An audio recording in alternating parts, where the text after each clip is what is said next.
11h41. O Paraná é o sexto estado no país com mais afastamentos do trabalho por transtornos mentais. Só no ano passado foram cerca de 24 mil. Quem traz os detalhes é a nossa repórter, Rafaela Schwinka. Trabalhar faz parte da rotina da maioria dos brasileiros, mas o que muitas vezes passa despercebido são as consequências, por vezes silenciosas. A carga excessiva pode trazer problemas para a saúde física e mental dos trabalhadores. Entre as categorias mais impactadas estão os professores. Alguns profissionais acabam afastados ou antecipam a aposentadoria por não conseguirem sustentar o ritmo exigido em sala de aula. Eu sentia dores durante o dia, eu sentia náuseas. Durante o trabalho eu tremia muito, eu queria me isolar, eu queria fugir. A história da Eliane se repete entre tantos profissionais da educação.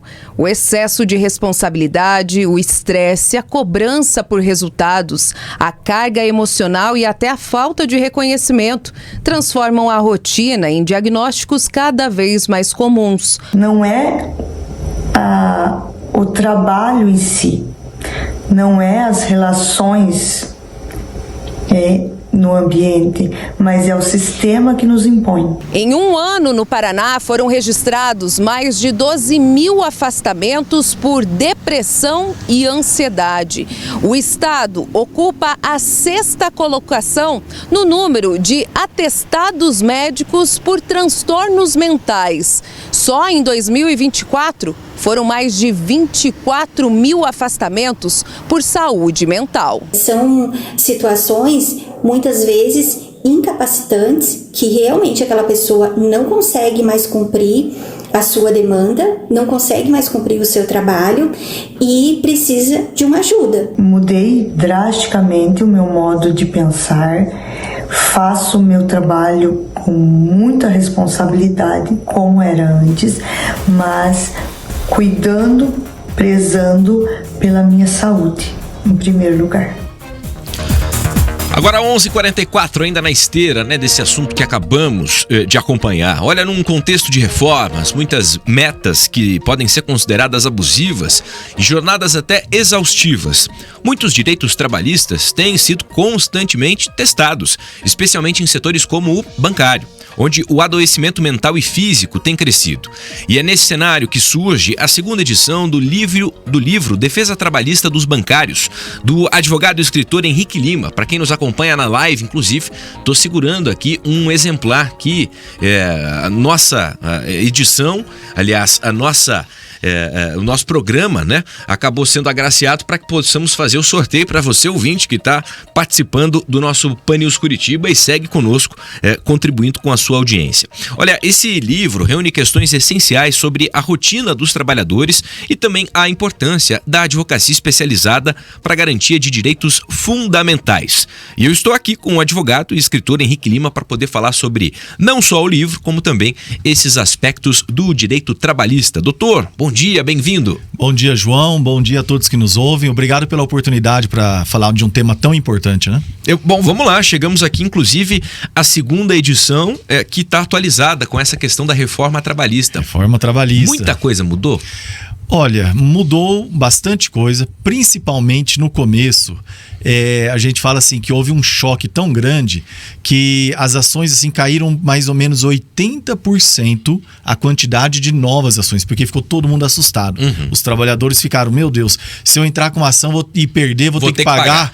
Então isso aí foi um terror. E uma coisa interessante, eu sempre chamo a atenção das pessoas. Falo, olha, geralmente os grandes empregadores, igual os bancos, eles têm muito dinheiro para fazer divulgação das decisões que são favoráveis a eles. Mas a cada 10 favoráveis a um trabalhador, tinha 2 favoráveis para o banco. Só que a que aparecia era do banco. Eu falava, calma, que tá mudando. Só que hoje, passado já alguns anos aí, hoje a coisa já voltou praticamente ao que era no período muito antes da reforma, né? Ou seja, quem tem direito ou tem essa necessidade, a questão de entrar, tem que entrar mesmo, não é? Tem que entrar. Essa questão, por exemplo, de pagar o advogado do outro lado quando perde, passava muito pela questão de assinar uma declaração de pobreza pedindo justiça gratuita. Então, no começo, os juízes foram muito resistentes em conceder a justiça gratuita, tinha que provar que a pessoa era pobre e tudo mais. Só que a coisa foi, vamos falar, normalizando, e o TST recentemente deu uma decisão falando que a mera declaração do trabalhador falando que ele não tem condição de pagar os honorários e pagar as custas já tem validade. Então hoje, o trabalhador assinando isso, ele consegue. É claro, se de repente ele pede, por exemplo, 2 milhões numa ação e ele ganha 500 mil e perde o restante, né? Então isso daí pode ter alguma interferência. Por exemplo, se a pessoa ganhou mais de 500 mil reais na justiça, a parte que ela perdeu, os honorários vão ser descontados desses 500 mil. Se ela ganhar menos de 500 mil, por exemplo, ganhou 300 mil, ainda que ela tenha perdido 1 milhão, ela não vai pagar nada em cima daquilo que perdeu. Claro, isso não é uma lei, mas hoje a jurisprudência, os juízes têm caminhado nesse sentido. Isso dá um alívio, porque não são tantas ações que passam de 500 mil, né? Doutor, a gente tem visto essa questão de inteligência artificial, trabalho remoto, o computador que está usando em casa, é o computador pessoal, é o computador do trabalho, monitoramento, se de fato a pessoa está ali trabalhando, assim, tudo isso tem criado um cenário de alta no número de ações trabalhistas. Como que a justiça tem observado, e até mesmo o próprio setor da advocacia, né, tem observado essas questões da nossa relação de trabalho atual? Essa questão do trabalho em casa trouxe diversas questões para a gente, que nós nos debatemos, e uma delas é das condições que o trabalhador tem em casa.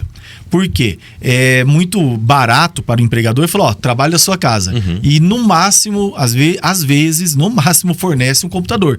Agora a pessoa não tem uma cadeira adequada, não tem uma escrivaninha adequada, não tem uma iluminação adequada. E daí o que acontece? Isso acaba contribuindo para aquilo que acabou de falar na matéria anterior, a questão do adoecimento psiquiátrico dos trabalhadores. Inclusive, as duas maiores causas de afastamento dos trabalhadores é a questão psiquiátrica e a questão ortopédica. As Lerdort, né? A tendinite, bursite, problema na coluna e tudo mais. E isso a gente debate, porque tira foto lá de trabalhador, às vezes, usando a mesa da cozinha sem nenhuma ergonomia, e o empregador, né, faz de conta que faz vista grossa numa situação dessa. E isso é levado, sim, à justiça. Claro, não dá para dizer que sempre o empregador está errado ou sempre o empregado que está, porque o juiz manda fazer uma perícia e o perito vai analisar toda a circunstância. E, doutor, é importante isso que a gente está falando, porque ou quem está no carro ou nos acompanhando pelo YouTube, mas isso aí é bobagem. Não é bobagem. É uma questão que está diretamente ligada à saúde ocupacional. Se não houver condições para que o empregado, o trabalhador desempenhe as atividades, isso afeta o trabalho. Não só o trabalho, como a vida dessa pessoa também. Isso, inclusive, quando nós pedimos as indenizações, tem vários tipos de indenizações, né? Tem a questão dos danos morais, da pensão, que a gente chama de danos materiais, plano de saúde, dependendo da gravidade do caso, mas existe um tipo de dano chamado dano existencial. Esse é muito mais assim restrito, não é fácil de enquadrar em qualquer caso, porque os juízes são bem criteriosos, mas existe a possibilidade, que é aquela circunstância, por exemplo, uma vez eu atendi uma funcionária do banco que, por conta da pressão, ela era gerente de contas, por conta da pressão que ela sofreu, ela entrou num estado de depressão tão profundo que, assim, eu nunca tinha visto aquilo, né? Dela perder os dentes. Isso aí me chocou. Isso já tem mais de 10 anos, né?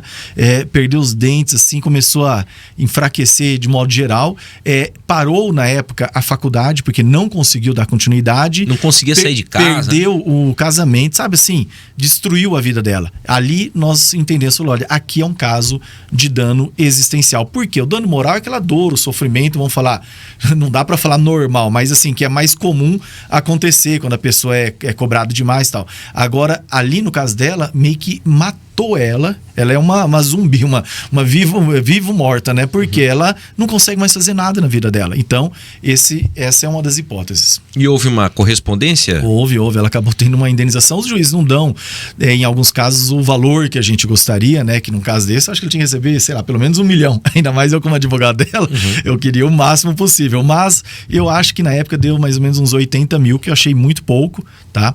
Mas, por que eles fazem esse balanceamento? Porque, no caso, também tinha a questão de hora extra, de desvio de função, a questão de incorporação das verbas variáveis, né, que foram disfarçadas como PLR. Então, tinham outras questões que acabaram elevando bastante o valor da ação. Então, não deveriam considerar o conjunto, mas eles acabam falando, opa, vai dar muito aqui, vamos dar uma calibrada. Doutor, atualmente a gente está com a questão da pejotização, né? Está parada no Supremo, as ações por si só até em segunda ordem. Bom, vamos aguardar o que a Corte Suprema vai decidir. O número de reclamações parou? Estagnou? Não? Continua aumentando? De que maneira se tem observado essa questão no que diz respeito à contratação de PJs, mas que, de certa forma, exercem a função como se CLT fossem? Hoje, o que a gente faz? Tem casos que nós entramos com ação, até por conta da prescrição e tudo mais, e tem muitos casos que a gente fala para esperar, a não ser que a ação seja muito boa, seja um valor considerável, um direito ali muito evidente, mas eu digo que eu e os colegas, eu percebo que deram uma segurada na mão para ver o que vem de decisão. Isso daí eu vou falar assim que é uma realidade. Por exemplo, no nosso escritório a gente faz também o tributário, então dependendo do tema, quando ele é afetado para o Supremo dar ali, a gente chama em repetitivo, eles acabam, todo mundo dá uma segurada no pé para ver o que vai acontecer, né? Mas ainda assim tem as ações sobre o tema. E essa questão, pelo menos esse ano, será que existe uma perspectiva de haver um entendimento ou pelo menos que o Supremo decida ou abrir um caminho ou um norte pelo qual trata-se a questão da pejotização?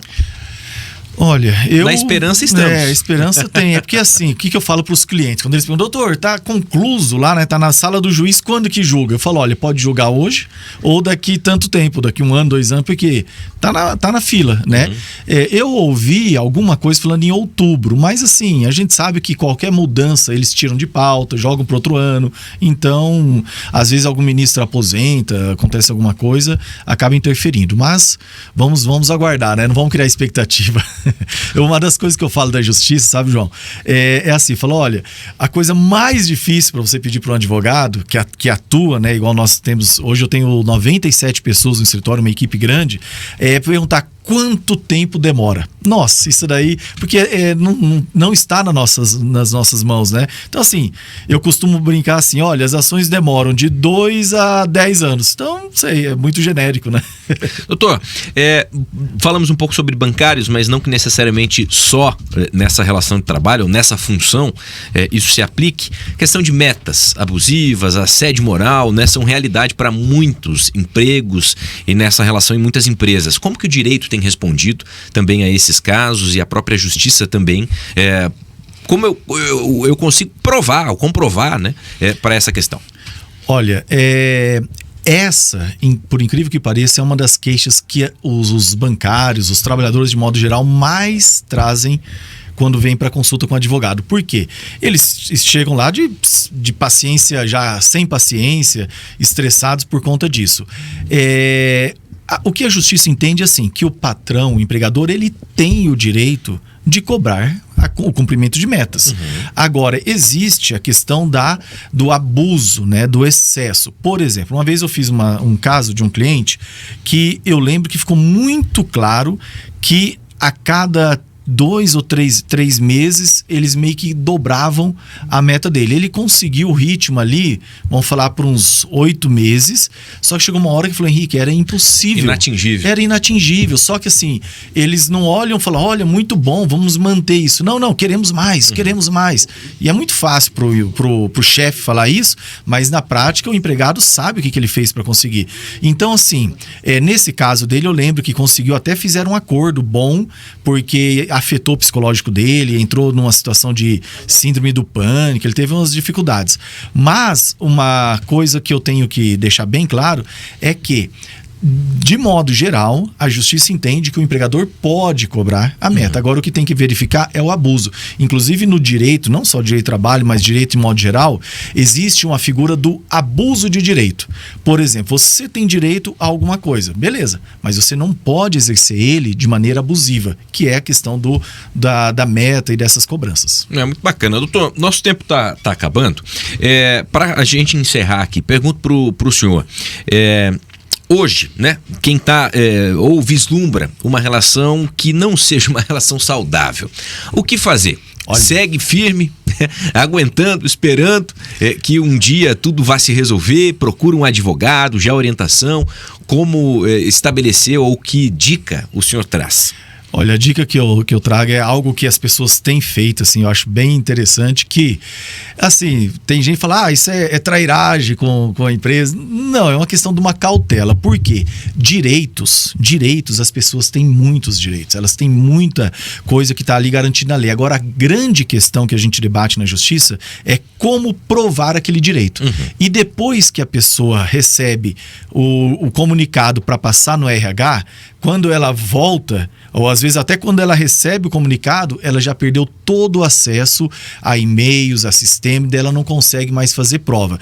E ainda tem uma dificuldade que a nossa advocacia, nessa parte trabalhista, é mais contra grandes empresas, bancos, farmacêuticas, empresas públicas e tal. E essas empresas, o que acontece? Eles têm um sistema de controle tão grande que o empregado não consegue tirar um e-mail de lá, ele tem que tirar foto, ele não consegue printar uma tela, então tem essa dificuldade. Então, o que nós dizemos, né, procure um advogado durante a relação. Você começa, eu falo assim, cria uma nuvem lá num desses aplicativos de guardar arquivo e vai colocando ali. Espero que você nunca precise usar, mas se precisar, tem ali. E pega tudo que puder, deixa que depois o advogado faz o filtro. Isso é muito comum também, João, nas questões de divórcio, né, de direito de família, que as mulheres ou os homens procuram, é até incrível, né, mas a pessoa tá lá casada, fala, olha, eu tô pensando em divorciar, o que eu faço?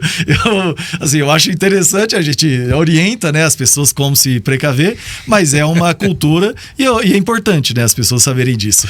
Doutor, bacana, vamos sem dúvida marcar mais um papo aqui para falar sobre outros aspectos. Para quem ficou interessado nessa nossa conversa, nesse nosso conteúdo, onde encontrar mais detalhes, fique à vontade para divulgar os canais, tanto a questão do livro, como até mesmo os canais em que o senhor está pelas plataformas aí de redes sociais. Isso, eu tenho como principal plataforma meu site chamado Henrique Lima, com H, né?